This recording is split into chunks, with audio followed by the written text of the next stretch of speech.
Some people think life slows down after 60. But what if it actually opens up? Not with noise, or pressure, or goals, but with space, with freedom, with time to finally ask, what do I want now? This chapter of life isn't about proving anything. It's about rediscovering everything, the things that got buried under responsibility, the parts of you that were put on hold, the dreams you were too busy, too tired, or too afraid to follow. After 60, you're not finished, you're finally free. Free to rewrite the rules, to question what matters, to try things without needing to be perfect, to rest without guilt, to love with more honesty, to show up as your full self, not the version everyone else needed you to be. In this video, we're going to explore 7 new ways to enrich your life after 60, not by doing more, but by living deeper. These aren't tasks, they're invitations. Because you don't need to be younger to feel more alive, you just need to start living for yourself. The first way to enrich your life after 60, reclaim your curiosity. Somewhere along the way, life trains us to be experts, to stick to what we know, to be sure, safe, predictable. But curiosity, that's the spark of aliveness. It says, what else is out there? What haven't I seen, felt, tasted, tried?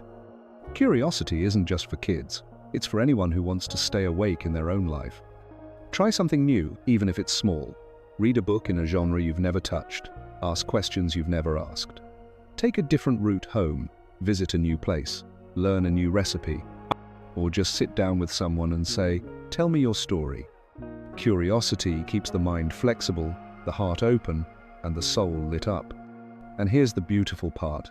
You don't need to be good at something to explore it. You just need to be interested. When you follow your interest, you stay connected to your spirit. Because the opposite of curiosity isn't boredom, it's a resignation, and you are far too alive to live like you're done growing. So go explore, go wander, let your wonder lead. The world didn't stop being fascinating, you just need to give yourself permission to look again. The second way to enrich your life after 60, reconnect with old dreams.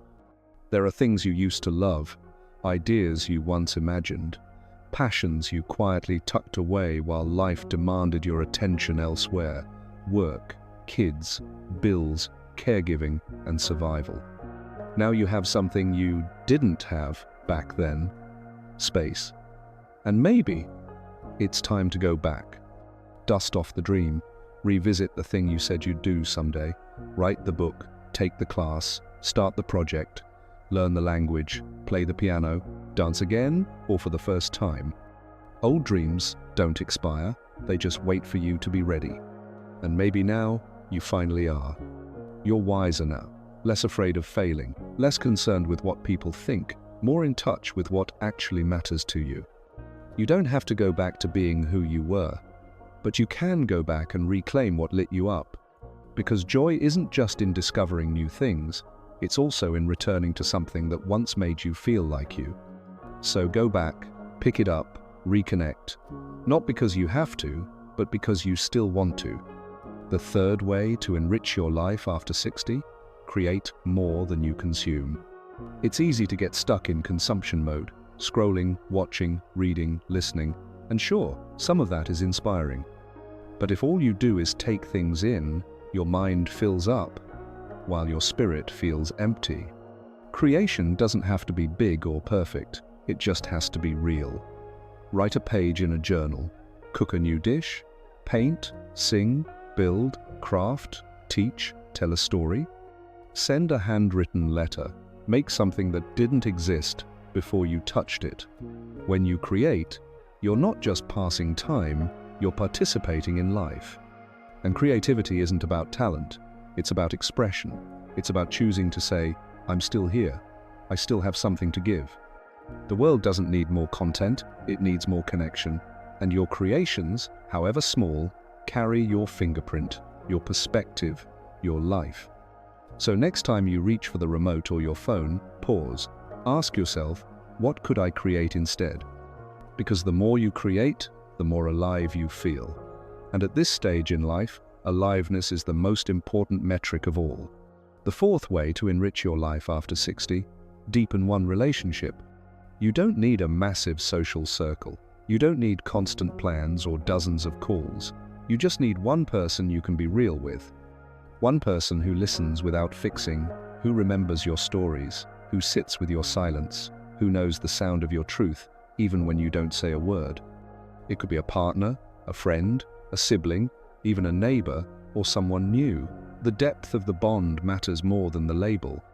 Start by reaching out, not with small talk, but with real talk. Ask deeper questions, share something vulnerable, show up a little more fully than usual. Because emotional intimacy isn't built in big moments.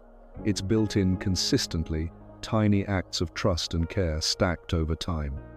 After 60, we often stop trying. We think, it's too late, but the truth, connection never expires, and it's never too late to love, to be seen, or to matter to someone. So don't spread yourself thin, go deep, pick one relationship, and give it your heart. Because even one deep connection can change the entire way you experience life. The fifth way to enrich your life after 60? Prioritize joy over productivity. You've spent decades being useful, proving your worth by how much you could get done, how much could you carry, how many boxes could you check. But now, you get to shift the question from, was I productive today, to, did I feel joy? Joy isn't laziness, it's medicine. It softens the nervous system, it clears the mind, it reconnects you with what makes life worth living. So give yourself permission to play, to rest, to savor, to take the long route, to enjoy your coffee slowly, to say no without guilt and yes without needing a reason. Because you weren't born to be efficient, you were born to be alive. And sometimes, the most powerful thing you can do is let yourself feel good without earning it first. Joy isn't the reward, joy is the path.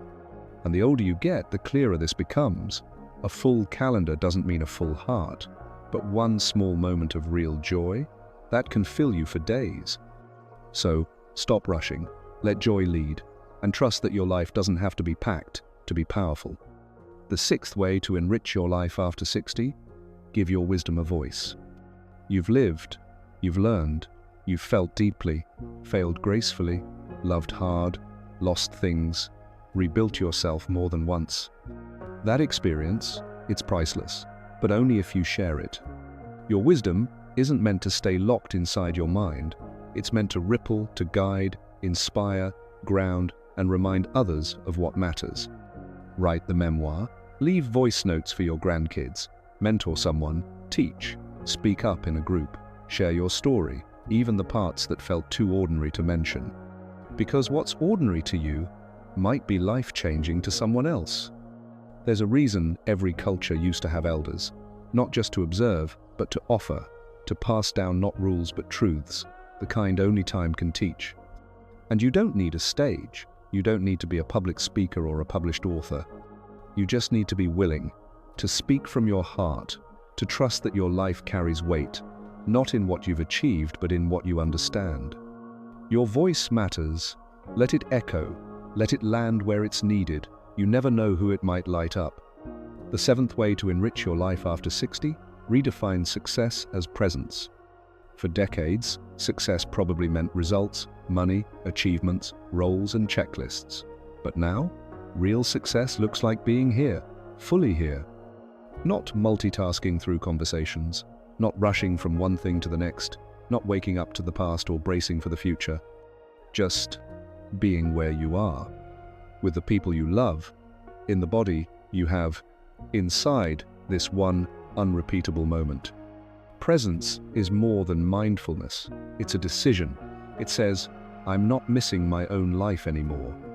So pause, take the slow walk, put the phone down, really listen, really feel.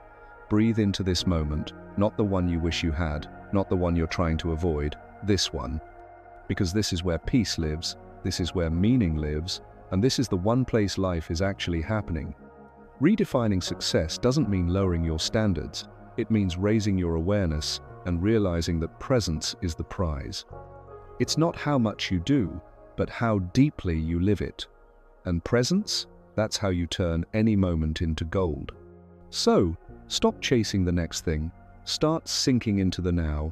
That's where life waits for you. You're not running out of life, you're finally free to live it. These 7 ways aren't about doing more. They're about being more curious, more joyful, more connected, more present. Life after 60 isn't about slowing down. It's about waking up to what matters, to what's possible, to whom it may concern. So tell me in the comments which of these spoke to you the most. And if this video gave you something to think about, something to feel, or something to try, hit like, subscribe, and share it with someone ready to live again.